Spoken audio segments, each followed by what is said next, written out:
मी आमच्या घरच्या शेवग्याच्या झाडाच्या शेंगा काढलेल्या आहेत. शेवग्याच्या शेंगा तर घरचाच शेवगा आहे आणि मी शेवग्याची भाजी तयार करत आहे. इथे शेवग्याच्या शेंगा कापून घेतलेल्या आहेत, तुकडे करून शेरा काढून घेतलेल्या आहेत. इथे पाणी उकळत ठेवलेलं आहे, त्यामध्ये अर्धा चमचा मीठ आणि अर्धा चमचा हळद टाकून उकडून घेणार आहे आणि सुकी वाटणाची भाजी तयार करणार आहे.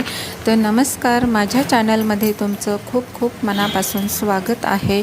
शेवग्यामध्ये भरपूर प्रमाणात कॅल्शियम, लोह, फायबर, सी विटामिन असे भरपूर प्रमाणात आपल्या शरीरासाठी उपयोगी हेल्दी असं रसायनं मिळतात. आणि शेवग्याच्या शेंगा खाल्ल्याने हाडं मजबूत होतात, केस गळती थांबते आणि शरीरासाठी खूप असं आरोग्यदायी शेवग्याची शेंग आहे. इथे मी शेंगा उकडून घेतलेला आहेत, बघू शकता. एक मोठा कांदा चिरून घेतलेला आहे, भरपूर असं लसूण घेतलेलं आहे, कढीपत्ता घेतलेला आहे, एवढं साहित्य घेतलेलं आहे आणि टोमॅटो थोडं टाकून घेणार आहे. इथे गॅसवर मी तेल तापत ठेवलेलं आहे. कढईमध्ये तेल छान असं 2 चमचे तापत ठेवलेलं आहे. इथे जिऱ्याची फोडणी दिली, कढीपत्ता टाकून घेते, 7-8 पानं कढीपत्त्याची, भरपूर प्रमाणात लसूण टाकणार आहे. छान परतून घेतलं लसूण आणि कढीपत्ता, जिरं परतून घेतल्यानंतर एक मोठा कांदा कापून घेतलेला आहे, कांदासुद्धा लसणावर टाकून दिला आणि छान परतून घ्यायचं आहे, मऊ होईपर्यंत परतून घ्यायचं आहे.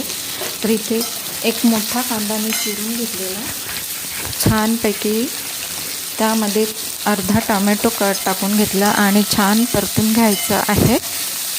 इथे मऊ होईपर्यंत सर्व साहित्य फ्राय करून घेतलं आणि त्यानंतर इथे बघू शकता तांबूस रंगावर आल्यावर कांदा, त्यावर नंतर मी घरीच बनवलेलं कांदा खोबऱ्याचं वाटण टाकून घेतलं. कांदा खोबऱ्याचं वाटण छान फ्राय करून घ्यायचं आहे. इथे बघू शकता कांदा भाजून घेतलेला, खोबरं भाजून घेतलं होतं गॅसवर आणि त्याचं वाटण तयार केलं होतं आणि ते वाटण टाकून घेतलं आणि आपण शेंगा उकडून घेतलेल्या आहेत.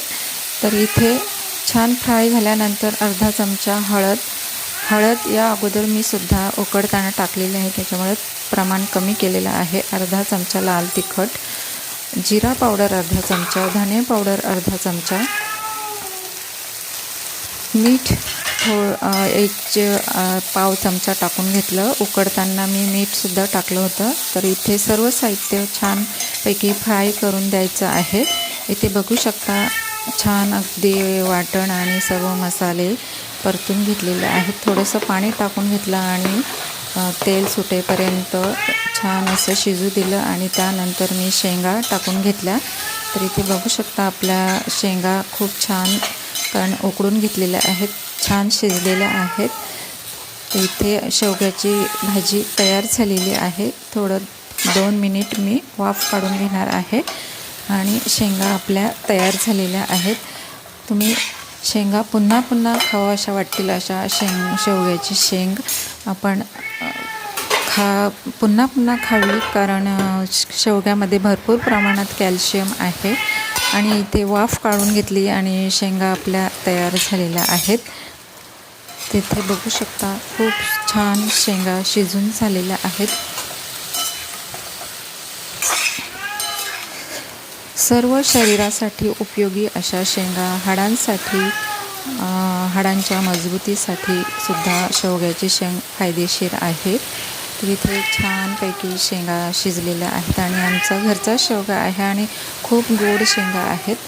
तर इथे शेंगांची भाजी तयार झालेली आहे. तर व्हिडिओ आवडल्यास व्हिडिओला एक लाईक करा, सबस्क्राईब करा, शेअर करा. तो इथे मी वरण शिजत ठेवलेलं आहे, शेवग्याची सुकी भाजी, तुरीचं वरण आणि इथे भात शिजवलेला आहे. तर व्हिडिओ आवडल्यास व्हिडिओला एक लाईक करा, सबस्क्राईब करा, व्हिडिओ शेअर करा. तोपर्यंत बाय बाय.